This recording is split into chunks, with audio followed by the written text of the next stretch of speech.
Good news! Central Americano MBBS just 34 lakhs. Columbus Central University. Actually నేను రీసెంట్గా ఒక podcast చూసినప్పుడు నాకు అప్పటి వరకు తెలీదు. అంటే లైక్ మీరు సడన్గా ఆ మాట అనేసరికి లైక్ నాకు అబ్బాయిలు ఇష్టం, అమ్మాయిలు ఇష్టం అంటే నాకు నాకు పర్టికులర్ పూర్తిగా అర్థం కాలే. అది అది ఎందుకు అలా చెప్పడం జరిగింది బయటికి? సో నేను చిన్నప్పటి నుంచి బైక్యూరియస్ ఉండే. అంటే అమ్మాయిలను చూస్తే కూడా నాకు మంచిగా అనిపించేది. నాకు ఎక్కువ నేను అమ్మాయిలకి అట్రాక్ట్ అయ్యేదాన్ని. అబ్బాయిలు ఎందుకు అంటే ఇప్పుడు నేను ఇంట్లోంచి బయటకు వచ్చేసా, ఒక చిన్నప్పటి నుంచి అమ్మాయికి ఏంటి పెళ్ళి సంసారం అనేది ఒకటి చిన్నప్పటి నుంచి మనకు పెళ్ళి ఫైనల్ గోల్ ఆఫ్ అమ్మాయి ఏంటి పెళ్ళి. కానీ సొసైటీలో నాకు అమ్మాయి ఇష్టం అని చెప్పే ధైర్యం కానీ స్పేస్ కానీ ఇది కరెక్టా కాదా కూడా నాకు తెలీదు.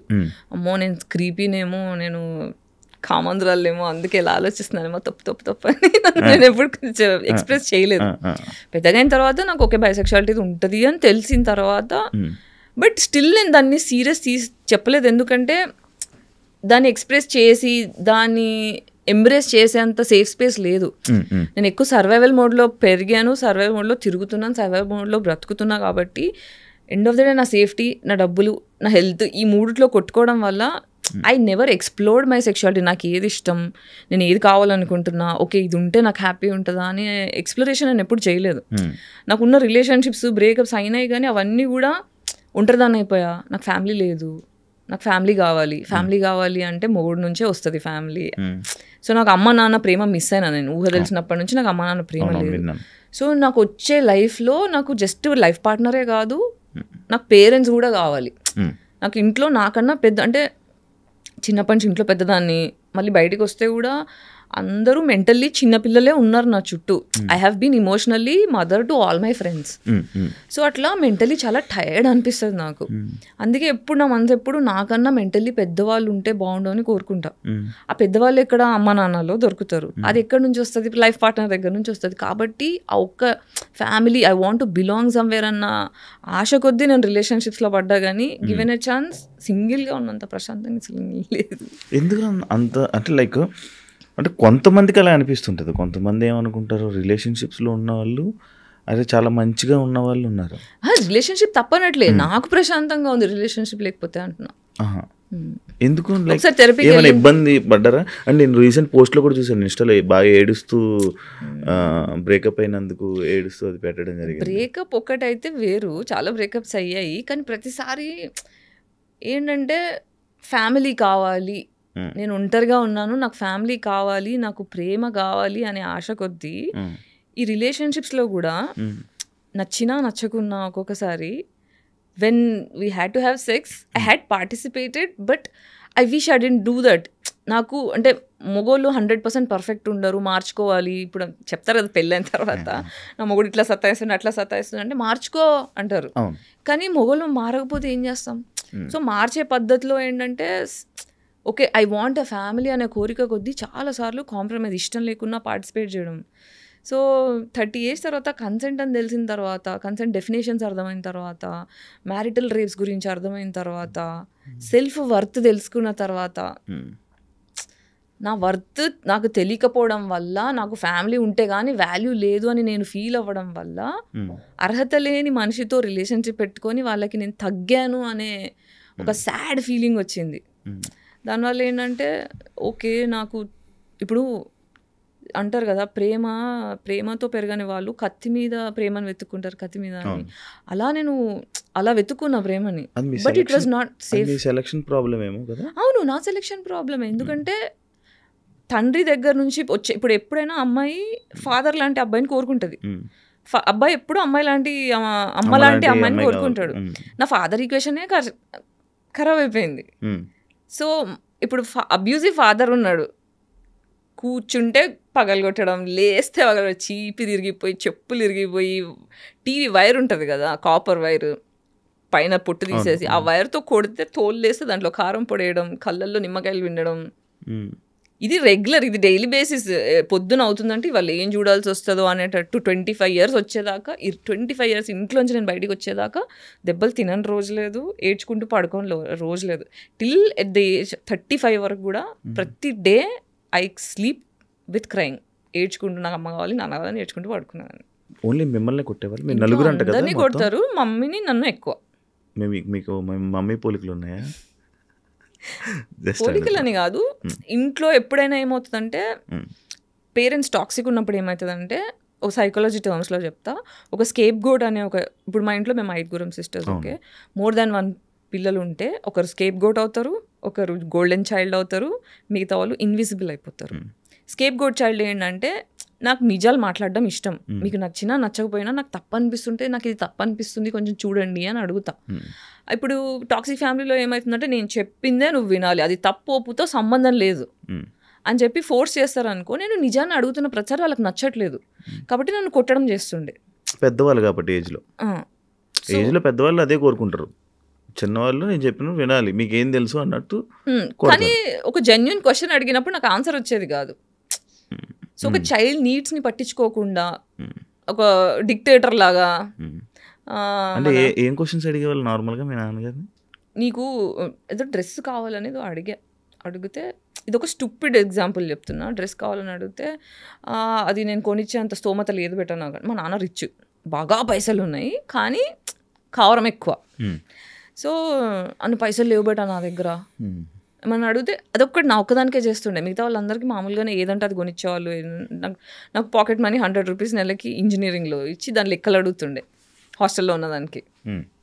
ఇట్లా చేస్తున్నావు ఎందుకు నాన్న అంటే, ఇంతమంది ఆడపిల్లల్ని పోషించాలంటే నేను ఆరిపోతా అంటే, మరి ఎందుకు కన్నా 5గురిని అని అన్నా. అంటే ఇది 1 సారి 2 సార్లు కాదు, ఒక 100 సార్లు నన్ను చిన్న చేయడం అలా చేస్తే, 5గురిని ఎందుకు కన్నా, మరి తక్కువ మందిని కనాల్సింది, బాధ్యత ఇంత ఉండేది కాదు కదా. నేను చాలా జెన్యున్గా ఇన్నోసెన్స్తో అడిగా. అడిగితే నువ్వు గంతు కానీ ఎక్కువ మంది నువ్వు అంటే ఎక్కువ మందిని అలా చాలా డిఫరెంట్గా మాట్లాడతారు. మళ్ళీ అంటే ఇవి స్మాల్ థింగ్ ఏంటి అని వెతుకుతుంటే నాకు దొరకట్లేదు, కానీ మా డాడీ చేసినవన్నీ చాలా ఎక్స్ట్రీమ్ పనులు. ఓకే, అవన్నీ నేను ఒక పాడ్కాస్ట్లో అంటే ఫాదర్ అబ్యూస్ గురించి మాట్లాడతాను. That is too much to bear. Actual మీ నాన్నగారికి అబ్బాయి కావాల్సి అంతమంది అబార్షన్లు అయినాయి మా అమ్మకి. మళ్ళీ ఆడపిల్లలతో సాటిస్ఫాక్షన్ లేక మా మీద మర్డర్ అటెంప్ట్ చేయించాడు. మా అమ్మ మీద మర్డర్ అటాక్ చేశాడు. తర్వాత డివోర్స్ అప్లై చేసేటప్పుడు ఆస్తులు ఇవ్వడం ఇష్టం లేక ఆ టైంలో చాలా హారిబుల్ డివోర్స్ సీన్స్. దాని తర్వాత మళ్ళీ పెళ్లి చేసుకున్నారు, మళ్ళీ అమ్మాయి పుట్టింది. తండ్రి పాపాలు అనేవి కూతురు తీర్చాలంట, స్పిరిచువాలిటీ అర్థమైంది. పాపాలు చేసే తండ్రికి అమ్మాయిలు మాత్రమే పుడతారంట, కొడుకులు పుట్టారంట. అర్థమవుతుంది తర్వాత నమ్ముతున్నా, ఇంతకుముందు నమ్మేదాన్ని కాదు. బేసిక్గా మీరు అలాంటి వాతావరణంలో నుంచి రావడం వల్ల మీకు ఒక అమ్మాయికి సపోర్ట్ చేయాలి అంటే, ఇలా చాలా మంది అమ్మాయిల జీవితాలు ఇలా ఉన్నాయి. చాలా మంది అమ్మాయిలు బయటికి ఇప్పుడు ఎంతో అంటే పితృస్వామ్య వ్యవస్థ అనేది ఏం చేస్తుందంటే, బేసిక్గా పురుషాధిక్యంలో డిజైన్ చేయబడ్డ సొసైటీ ఇది. So extremely emotionally intelligent parents, అంటే ప్రేమని అర్థం చేసుకున్న తల్లి తండ్రి ఉన్న కుటుంబాల్లో మాత్రమే ఆడపిల్లలు సంతోషంగా ఉన్నారు. అది ఓన్లీ ఎక్స్ట్రీమ్లీ రిచ్ కమ్యూనిటీస్లో, అది కూడా అందరు కూడా కాదు. బట్ మన ఇండియా ఏంటి, ఇండియా కాదు ప్రపంచం మొత్తం ఇలాగే ఉంది. రిచ్ క్రౌడ్ తక్కువ, పూర్ క్రౌడ్ ఎక్కువ, మిడిల్ క్లాస్ ఎక్కువ. సో ఎకనామికల్ ఇష్యూస్ ఉన్న ప్రతి దగ్గర ఎక్స్‌ప్లాయిటేషన్ ఉంటుంది. So larger crowd of women are going through depression. So నా వాల్యూ ఏంటో నాకు తెలియకుండా నేను పెరుగుతున్నట్టు చాలా మంది అమ్మాయిలు, చాలా మంది కాదు, ఎక్స్ట్రీమ్లీ ఎక్కువ population, more than 50% of population అనే చెప్తాను నేను. మీరు ఇలా మాట్లాడడం స్టార్ట్ చేశాక ఏదైనా ఎవరైనా అమ్మాయిలు మిమ్మల్ని కాంటాక్ట్ అయ్యారా? చాలా మంది అవుతారు, రెగ్యులర్ బేసిస్లో అవుతారు. వీళ్ళ టైం బట్టి మ్యాక్సిమం రిప్లైలు ఇస్తా, అందరితో మాట్లాడతారు. ఓకే, ఈ జనరేషన్లో పెళ్లి చేసుకోవడం తప్పు అంటారా? తప్పు అంటే ఇట్స్ అ ప్రివిలేజ్. ఓకే, పెళ్లి చేసుకోవడం అనేది ప్రివిలేజ్. ఇప్పుడు నన్ను అడిగితే మనం అందరం యుద్ధంలో ఉన్నాం, సైకలాజికల్ యుద్ధంలో ఉన్నాం. ఇప్పుడు మనం ఏం చేయొచ్చు అంటే, తరతరాలు వరల్డ్ వార్ అయిన తర్వాత ఇండిపెండెన్స్, మనకి ఇండియా ఇండిపెండెన్స్ వార్ యుద్ధాలు అయిన తర్వాత ఏంటంటే మనం అంతా ట్రామాకు గురామంటే, ఫర్ ఎగ్జాంపుల్ మనం పరిగెడుతుంటే పెద్ద దెబ్బై కాలు ఫ్రాక్చర్ అయిపోయింది అనుకోండి, ఆ కాలు ఫ్రాక్చర్ అయిపోయేదాకా మనం ఏం చేస్తాం, బెడ్ రెస్ట్ తీసుకొని దాని మీద ఫోకస్ చేస్తాం. దాని మీద ఫోకస్ చేస్తే దగ్గుతుంది. లేదు నువ్వు పట్టేసేసి నన్ను ఉరుకు అంటే ఉరకలేం మనం, దానివల్ల దెబ్బలు ఇంకా పెరుగుతుంది, ఇన్ఫెక్షన్ అవుతుంది, కాలు తీసేదాకా వస్తుంది. సో వార్ వల్ల ఏమవుతుందంటే మన తాతలు ఇప్పుడు మా తాత ఫ్రీడమ్ ఫైటర్ ఉండే, ఫ్రీడమ్ మూమెంట్లో మా తాతయ్య పార్టిసిపేట్ చేశారు, బ్రిటిష్ వాళ్ళ చేతిలోనే చనిపోయారు మా తాతయ్య కూడా. ఎమ్మెల్యే ఉండే, ఫ్రీడమ్ వచ్చిన తర్వాత ఆ టైంలో హీ గాట్ కిల్డ్. సో ఇట్లాంటి టైంలో ఏమవుతుందంటే మన తాతల జనరేషన్ వాళ్ళందరూ ఇమోషనల్ ట్రామాకి గురయ్యారు. అంటే ఫుడ్ ఎక్స్‌ప్లాయిటేషన్, చంపేయడాలు, భయంలో బ్రతికారు. ఇప్పుడు గాజా వార్ చూస్తున్నారు కదా, భయంలో ఉన్నారు. ఈ గాజాలో ఎవరైనా మిగిలారు అనుకోండి, వాళ్ళ నెక్స్ట్ తరాలందరూ కూడా మన డిఎన్ఏలో 7 తరాల మెమరీ స్టోర్ అయిపోయి ఉంటుంది. తెలుసా మీకు? మనకి డిఎన్ఏ మనకి ఇప్పుడు సరే పెళ్లి చేయాలంటే 7 తరాల టు 7 తరాలు ఎందుకంటారు నాకు తెలియదు. ఎందుకంటే వాళ్ళకి హెల్త్ ఇష్యూస్ కానీ ఇవన్నీ, మన హెల్త్ ఇష్యూస్ ఎలా వస్తాయి, మనకున్న డిప్రెషన్ బట్టి, మన లోపల ఉన్న ట్రామా బట్టి. ఇప్పుడు భయం వల్ల వచ్చిన హెల్త్ ఇష్యూ, నేను నిజాలు మాట్లాడలేకపోతున్నాను అనుకో, నాకు థైరాయిడ్ వచ్చే ఛాన్స్ ఉంటుంది. నాకు సపోర్ట్ సిస్టమ్ దొరకట్లేదు అనుకో, నాకు లోవర్ బ్యాక్ పెయిన్ వస్తుంది ఫైనాన్షియల్గా డబ్బులు లేకపోవడం వల్ల. అట్లుంటే సెక్షువల్ ట్రామా ఉందనుకోండి, రేపులు ఎక్కువ జరగడం, ఇవన్నీ జరిగితే అంటే ఇట్లా లోవర్ బ్యాక్ టెయిల్ బోన్ దగ్గర పెయిన్ రావడం అలా వస్తుంది. ప్రేమ సరిగ్గా దొరకట్లేదు అనుకో, నేను ఎవరిని ప్రేమించలేకపోయే ధైర్యం చేయలేకపోతున్నాను అనుకో, హార్ట్లో పెయిన్ వస్తుంది. ఎక్కడ తెలుసుకున్నారు ఇవన్నీ? చదువుకున్నాను. సో దీనంటే దీస్ డిసీజెస్ మనకున్న డిసీజెస్ అన్నీ కూడా ఇమోషనల్ బ్యాగేజెస్ వల్ల వచ్చేవన్నమాట. సో మన తాత ముత్తాతల జనరేషన్ వాళ్ళందరికీ ఇలా డిఎన్ఏలో కూర్చుండిపోయాయి. అందుకే ఒక్కొక్కరికి ఒక్కొక్క లాంటి డిసీజెస్ వస్తుంటాయి.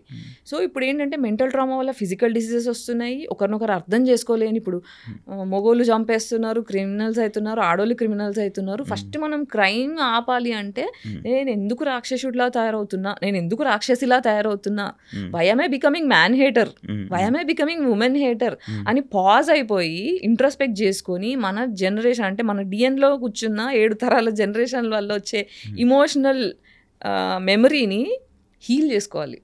అంటే ఏళ్ళు దెబ్బ తగిలింది, నేను ఇప్పుడు పరిగెత్తదలుచుకోలేదు, కాలికి దెబ్బ తగిలింది, నేను పరిగెత్తదలుచుకోలేదు, ఫస్ట్ కూర్చొని నేను ఫోకస్ చేసుకొని హీల్ చేసుకుంటా.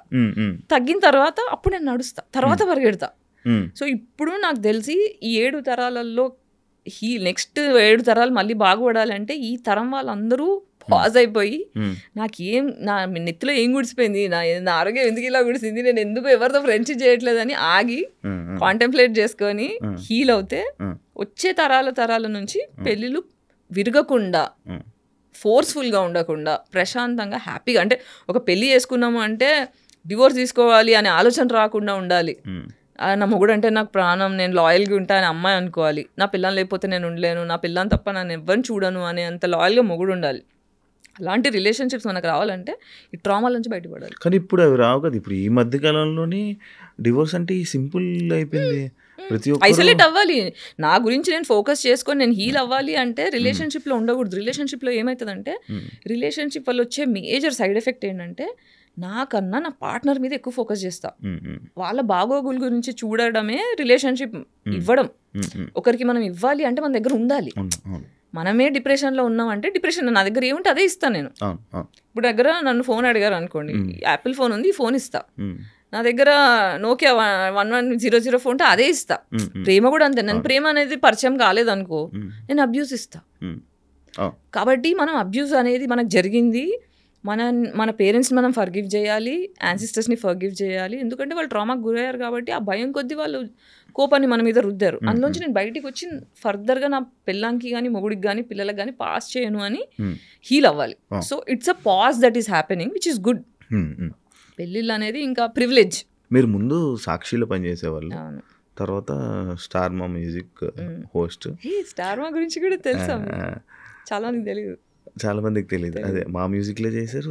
ఫస్ట్ సాక్షి తర్వాత నుంచి మా మ్యూజిక్ వచ్చారు. మా మ్యూజిక్ నుంచే అలాగా యాక్టర్ అయిపోయారు సడన్గా. అంటే ఈ జర్నీలో ఒక దాంట్లో ఒకరి కోసం అంటే ఒక మంచి మాటలు. సాక్షిలో మీరు దేని గురించి చెప్పేవాళ్ళు? ఉమెన్ గురించి మాట్లాడు. సాక్షిలో బేసిక్గా నేను చాలా ఇన్నోసెంట్ ఉండే, just excitement, I want to get here.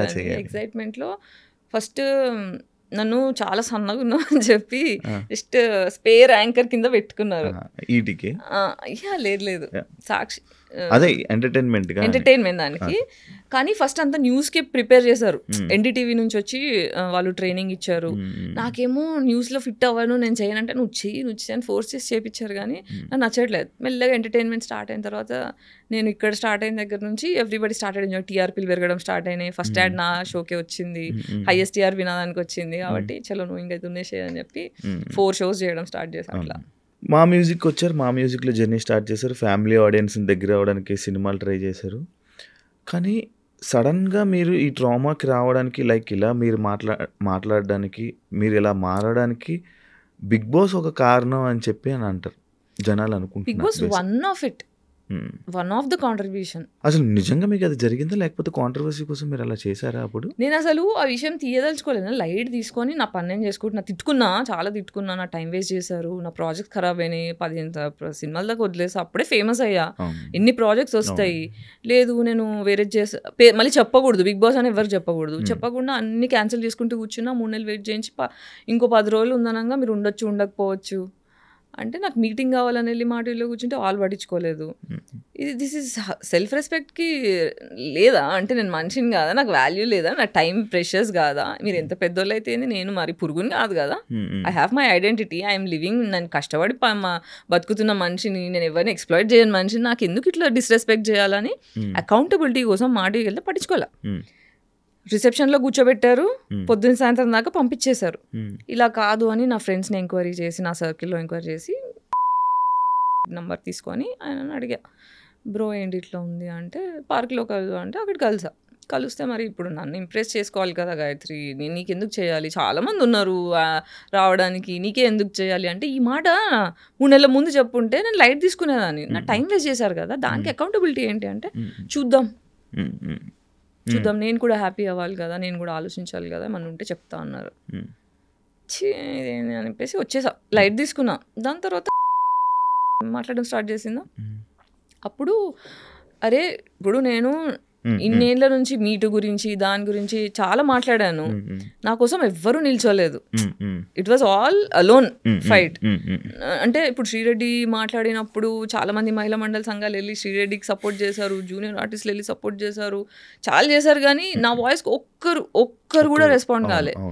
So వెళ్ళి టీవీ ఛానల్ TV5లో చూసాను నేను, తను వెళ్ళి తనతో ఏమేం జరిగిందో ఎగ్జాక్ట్లీ అదే జరిగింది నాకు. సో నేను అనుకున్నా, అరే నాకు ఎవరు నిల్చోలేదని నేను బాధపడ్డా, ఇప్పుడు ఈ అమ్మాయి ఒక్క స్ట్రగుల్ అవుతుంది, ఎవరు నిల్చోపోతే ఎలా అని చెప్పి చాలా సోషల్ రెస్పాన్సిబిలిటీతో ఫెమినిస్ట్గా వెళ్ళి I also went through the same thing, let me know what I can, అంటే నేను ఎలా హెల్ప్ అవ్వగలుగుతానో చెప్పు, I will be there for you, అసలు don't hesitate to contact me అని చెప్పా.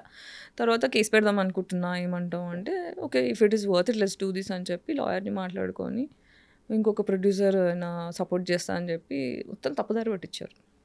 మధ్యలో నాకు అర్థమైంది ఏంటంటే, అందరూ గేమ్ ఆడుతున్నారు, అటు గేమ్ ఆడుతున్నారు, ఇటు గేమ్ ఆడుతున్నారు, మధ్యలో నేను ఒక ఎర్రి పుష్పం అయినా అని నాకు అర్థమైంది.